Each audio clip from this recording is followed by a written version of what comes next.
여당의 조희대 대법원장 사퇴 요구와 관련해서 이것은 무차별 정치 공세다, 전대미문의 후원무치다 이러면서 나치 정권, 독재, 또 파멸 등의 발언을 쏟아냈는데요. 저희 관련한 내용 사회부 법조팀장인 팽재윤 기자와 바로 이야기 나눠보겠습니다. 네. 어서 오세요. 네, 안녕하세요. 예, 안녕하십니까. 자, 어제 하루 조희대 대법원장의 사퇴 요구가 여당 곳곳에서 이제 터져 나왔고 네. 앞서 함께 봤습니다. 지금 예. 국민의힘 송원석 원내대표 같은 경우에 이와 관련해서 무차별 정치 공세라고 비판했습니다. 예. 정치권에서 치열한 전장이 또다시 형성되는 분위기네요. 네, 그렇습니다. 조희대 대법원장의 사퇴를 놓고 여야 그리고 사법부가 현재 또 충돌하고 있는 그런 모습을 계속 보여주고 있는 상황인데요. 먼저 이 어제 상황부터 좀 정리를 해보자면 정청래 더불어민주당 대표가 이 최고위원회에서 한 발언부터 좀 시작이 되고 도화선이 됐다 이렇게 보면 될 것 같습니다. 어제 정청래 대표가 조희대 대법원장을 향해서 사퇴해야 될 것을 공식적으로 요구를 했고 특히 이제 조희대 대법원장이 정치적 중립을 어기고 있다 이렇게 직격을 한 바 있습니다. 사실 이뿐만 아니라 이제 여당의 지도부라고 할 수 있는 이제 다른 지도부에서도 조희대 대법원장을 향한 비판의 목소리가 나오고 사퇴 요구가 나왔고요. 또 국회 법사위원장을 맡고 있는 추미애 의원도 지난 주말에 SNS를 통해서 조희대 대법원장이 사법 독립을 맡고 있는 당사자다라면서 비판의 목소리를 높였습니다. 지난 주말과 어제 그리고 아직 오늘 오전의 회의 상황이 아직 전부 다 전달이 되진 않았지만 현재 더불어민주당 그러니까 여당에서는 조희대 대법원장의 사퇴를 강력하고 그리고 공개적으로 얘기를 하고 있는 상황이고요. 그리고 조금 전에 이제 시청하신 분들도 보셨겠지만 국민의힘은 이를 강하게 또 반발을 하고 있는 상황입니다. 특히나 더불어민주당이 추진하고 있는 사법개혁 그리고 내란 특별재판부에 대해서는 이것은 삼권 분립을 침해하는 행위다라면서 더불어민주당을 강하게 비판하고 있고 여야가 현재 충돌하고 있는 상황에서 조희대 대법원장에 대한 비판의 수위 그리고 조희대 대법원장에 대한 이 거취가 주목받고 있는 상황입니다.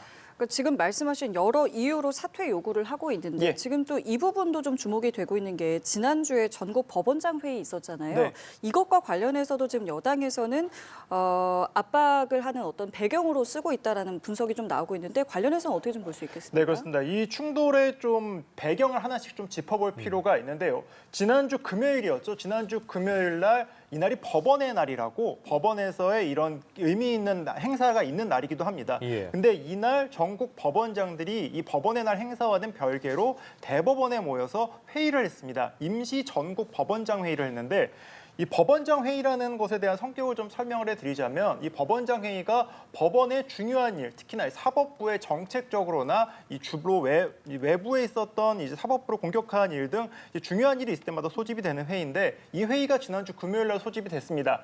회의의 안건은 여당이 추진하고 있는 사법개혁에 대한 대응 방안이었습니다. 이 회의를 소집한 게 천대엽 법원행정처장이었거든요. 예. 법원행정처라는 이 조직을 좀 설명을 해드리자면 법원행정처는 대법원 산하에 있는 조직입니다. 법원의 모든 행정을 총괄하는 곳이다. 이렇게 보시면 될 것 같고 법원행정처장인 천대엽 법원행정처장은 대법관이면서도 법원행정처장을 맡고 있습니다. 그러니까 법원행정의 수장이 이번 전국 법원장 회의를 소집을 했고 그 법원장 회의에서 사법개혁을 논의하는 시간을 가졌습니다. 회의가 오후 2시부터 시작이 됐고 금요일 날 오후 2시에 시작한 회의가 오후 9시 반까지 이어지면서 7시간 30분 동안 격렬한 토론이 이어진 걸로 저희가 취재를 했는데요. 예. 당시에 이 회의가 얼마나 길어지느냐 그리고 어떤 내용을 논의하느냐가 취재가 되면서 특히나 어떤 정도의 결과를 내놓을지가 관심이었는데 여당이 추진하고 있는 사법개혁안이 5가지가 있습니다. 대법관 증언과 법관 평가 등 총 5가지의 내용이 있는데 이 중에 가장 핵심적인 게 대법관 증언이랑 법관에 대한 평가 부분입니다. 이 부분에 대해서 전국에 있는 법원장들이 결론을 내렸습니다. 우려가 된다 이렇게 네. 이야기를 했거든요. 그렇죠. 여당의 사법개혁을 추진하고 있는데 여당의 사법개혁안에 대해서 전국 법원장들이 우려의 목소리를 쏟아낸 것입니다. 가장 중요하게 꼽았던 것 중에 하나가 이 여당의 사법개혁안 논의에 사법부가 빠져 있는 것이 가장 문제다라고 지적을 했습니다. 그러면서 사법부가 이 논의에 필수적으로 들어가야 된다라는 입장을 공개적으로 밝힌 거거든요.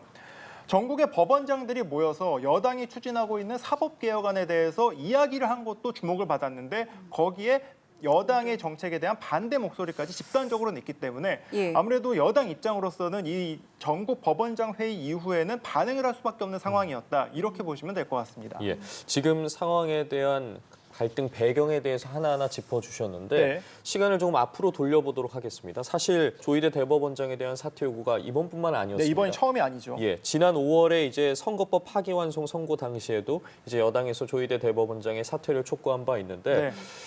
대선 이후에 잠시 가라앉았다가 다시 이렇게 분출하는 모양새거든요. 네. 그간의 타임라인이라고 해야 될까요? 좀 네. 어떻게 바라봐야겠습니까? 지난 4월이었죠. 이때는 이제 이재명 대통령이 당시 후보 시절이었고 대선을 앞두고 있던 시절이었습니다. 지난 예. 6월 대선을 앞두고 있던 시절이었는데 지난 4월에 이제 이재명 당시 더불어민주당 대선 후보의 공직선거법 위반 사건이 대법원에 접수가 됩니다.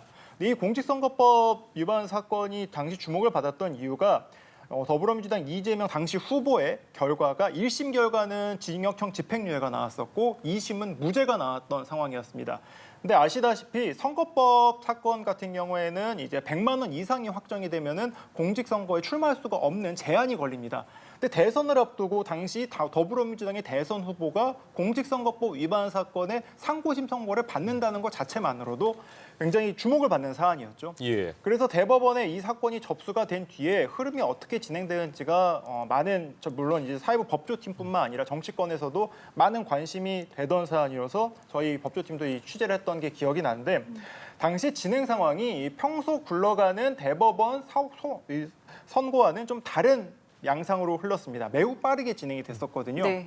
접수가 된 4월 달에 접수가 되고 나자마자 보통 대법원에서는 이 사건을 소부라고 해서 대법관 4명으로 구성된 소부에서 1차 판단을 하고 여기서 결론이 나지 않으면 대법관 모두가 모여서 판단하는 전원합의체로 회부하게 됩니다.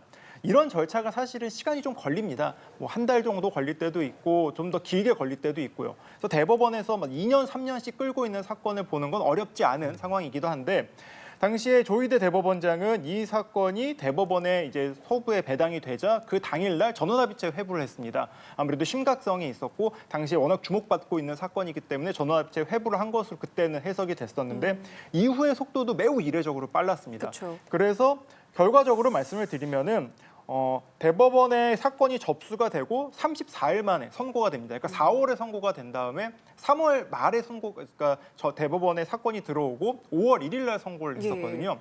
그리고 또 5월 1일을 또 되짚어 보면은 당시가 이제 그러니까 대선을 33일 앞두고 있던 시점이었습니다. 예. 그러니까 더불어민주당의 대선 후보가 이미 확정된 상황에서 공직선거법 위반 사건의 전원합의체 판단을 받고 있는 이런 순간이었고 1심 앞서 말씀드렸다시피 1심이 집행유예가 나왔고 2심이 무죄가 나왔기 때문에 판단이 엇갈렸지 않았습니까? 예. 따라서 이런 경우에는 대법원의 판단이 또 매우 중요합니다. 2심의 무죄가 그대로 확정이 될 수도 있고 또 뒤집힐 수도 있는데 당시 조희대 대법원장은 유죄 취지로 더불어민주당 이재명 당시 후보의 공직선거법 위반 사건을 유죄 취지로 파기환송을 했습니다. 예. 그러면서 이번 사건을 왜 빨리 진행했는지도 설명을 했었는데 아무래도 당시 1심이 이재명 후보의 당시 공직선거법 위반 사건 1심이 2년이 좀 넘게 걸렸습니다. 그래서 시간이 워낙 오래 걸렸던 사건이기 때문에 이 대법원에서 빨리 진행할 수밖에 없었다. 이 같은 설명을 하면서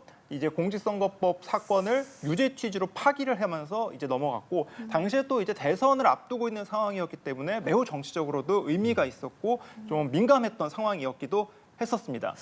이 같은 이례적인 속도로 진행된 대법원 재판과 그리고 그 결과에 대해서도 이제 더불어민주당 당시 후보에서는 굉장히 불리한 선고가 나왔기 때문에 민주당은 비판의 목소리를 굉장히 높였고 당시에 좀 표현을 보면은 예. 대법원이 선거를 개입했다라면서 강하게 비판을 했고 예.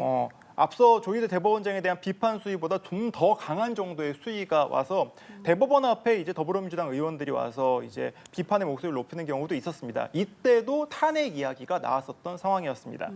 다만 이렇게 분출됐던 갈등은 당시에 고등법원으로 사건이 다시 내려가지 않겠습니까? 파기환송이 되면 대법원은 이제 확정 판결을 내린다기보다는 다시 판단을 하라고 내려보냈기 때문에 서울고법에서 다시 판단을 해야 되는데 그때 당시에 서울고법에서 공식 선거운동 기간에는 재판을 하지 않겠다라고 이야기를 하면서 당시에 이제 파기환송심이 중단이 됐습니다. 그리고 이재명 대통령이 이제 당선이 되면서 이 재판이 아예 중지가 됐고요.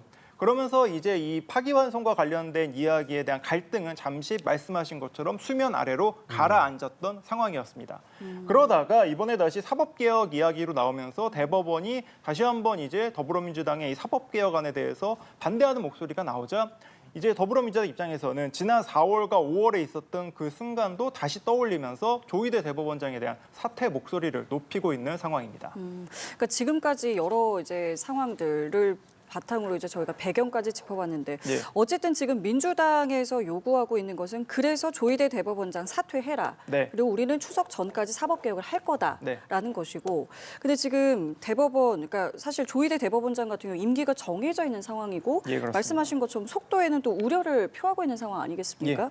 그러면은 추석 이제 당장 한 2주, 3주 남았는데 앞으로 이 상황은 언제까지 이어진다고 저희가 보면 되겠습니까? 그렇습니다. 이제 좀 주목해야 되는 상황들은 이제 추석 전이 아마 이제 가장 이 갈등의 좀 최고조로 올라가는 시기가 되지 않을까 이렇게 우려가 되고 있는 상황인데요. 예. 말씀을 하신 것처럼 조희대 대법원장은 2023년 말에 이제 취임을 했습니다. 그래서 6년의 이제 임기가 보장이 돼 있는 상황인데, 그렇죠. 근데 조희대 대법원장 같은 경우에는 정년이 현재 걸려져 있습니다. 그래서 이제 우리나라 법상 이제 70세가 넘어가면 이제 대법원장을 할 수가 없는 상황인데 이 만 70세가 되는 이 순간이 조희대 대법원장 같은 경우에는 2027년 6월입니다. 이제 2년 정도가 조금 안 남은 남았네요. 상황이긴 한데요. 예. 다만 이 2027년 6월까지 임기가 예정돼 있지만 이제 민주당에서는 계속해서 이 사퇴 요구가 계속 분출되고 있는 상황이기도 하고요. 예. 특히나 이제 조희대 대법원장이 앞서 리포트에서도 보셨다시피 사법 독립을 지금 굉장히 강하게 이야기하고 있는 상황에서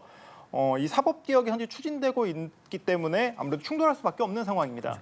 그리고 법원행정처에서는 이 지난주 전국 법원장 회의 이후에 국회에 대한 설득을 더욱더 집중적으로 그리고 목소리를 전달하는데 최선의 노력을 다하겠다 이렇게 이야기를 한 상황인데 예. 지금 이렇게 충돌하고 있는 상황에서 입법부를 과연 설득할 수 있겠느냐 이 같은 의문점이 나오기도 있는 상황입니다. 법원행정처도 사실 이 부분을 고민을 하고 있습니다. 그래서 어제 대법원장 같은 경우에는 대법원장을 향한 직접적인 사퇴 요구가 나왔지만 침묵하는 모습을 보였거든요. 물론 각 이제 사법부 내에서에 있는 구성원들 그러니까 각급 판사들이나 이제 각자의 의견이 나오기는 하지만 공식적인 입장은 나오지가 않았습니다.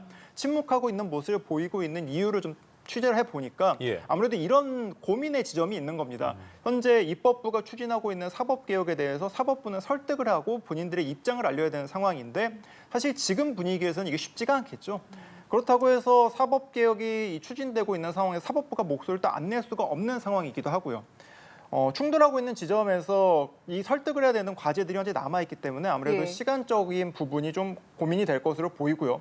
따라서 어떻게 이 충돌이 어떻게 마무리될 것이냐 사실은 좀 예측하기가 쉽지가 않습니다. 사법부 내에서도 아마 고민을 하고 있는 지점으로 보여지는데 다만 이 추석 이제 더불어민주당에서는 추석 전에 사법개혁에 못을 받겠다라고 얘기를 한 만큼 예. 아마 다음 주 또는 다다음 주쯤이 되면은 좀 더 지금의 이 상황이 더 충돌이 더 격화될 가능성도 아직까지 남아 있다 이렇게 보면 될 것 같습니다. 예, 조희대 대법원장 사퇴 요구와 관련해서 그 배경과 앞으로 주목할 지점들까지 세세하게 짚어봤습니다. 지금까지 팽재용 사회부 법조팀장과 함께했습니다. 말씀 고맙습니다. 예. 감사합니다.